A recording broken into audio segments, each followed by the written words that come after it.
ना भारती शुक्ल आज दर्शन कले महापुरुष को आज भले दिन रे केमती लागला कोन कहबे बहुत भल लगिला केमती परिवेश देखते कोन कहबे सुंदर परिवेश आत्मा पूरा शांति हो जाउची देखि हम बहुत दूर आसीଛୁ वर्ष के थरे भी आसीଛୁ ठाकुर को हमें कोन कहि परिउ तांको महिमा विषय रे ए पंच सखांक अग्रहणी बहु परम ब्रह्म अच्युत महापुरुष बहुत बहुत अनुभूति अच्छी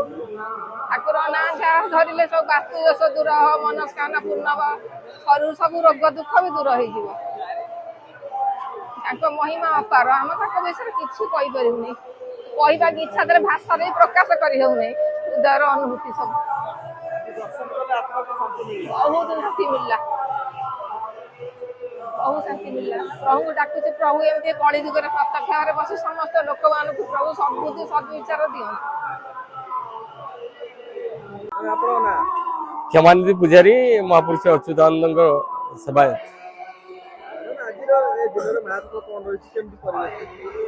आज हूँ पवित्र दिवस महापुरुष अच्युतानंद स्वर्णक्षेत्र दिवस ए दिवस रे राज्यर विभिन्न प्रांतर श्रद्धालु भक्त मान अच्युत प्रेमी भक्त मान भी आसी महाप्रभु को दर्शन कर सानिध्य लाभ करती कथार अच्छे जो जगन्नाथ मूर्ति नीलांचल स्थित से जगन्नाथ मूर्ति पद्म बने विदित आज दिन हूँ पवित्र दिन महाप्रभुंर जन्मोत्सव स्वर्णक्षेत्र दिवस आम पालन करूँ तेणु यही अवसर में नाम मंडप प्रभुंर नाम यज्ञ चली नाम कीर्तन चली महाप्रभुंर निर्धारित समय सेवा पूजा आज संपूर्ण होगा श्रद्धालु भक्त मैंने आसी महाप्रभु दर्शन कर संध्यारे महाप्रभुंर मानसिक आलती रही तो ये आलती दर्शन करने लक्षाधिक भक्त विभिन्न प्रांतर आसवे महाप्रभुंर आलती दर्शन करने महापुरुषंर पीठ हूँ पवित्र पीठ महाप्रभु निजर सिद्धि बल लक्षाधिक भविष्य मालिका लिखिं ग्रंथ लिखिं साहित्य प्रति महाप्रभु अच्युतानंद दान अतुलनीय तेणु आज दिवस रे समस्ते एकाकार हो जाती महाप्रभु प्रेम समस्ते उद्बुद्ध हो प्रभु को स्मरण करती एवं कोटि जन्म पुण्य अर्जन करने छुट्टी आसती ना विश्वजित बेहेरा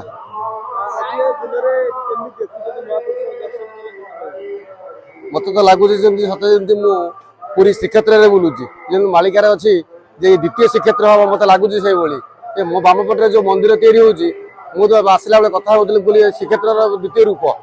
ए मंदिर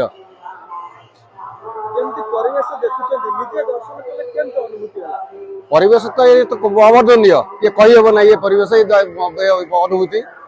तथा मत लगुच जगन्नाथमय हो जगह ये पूरी श्रीक्षेत्र द्वितीय रूप लगुच मत जमी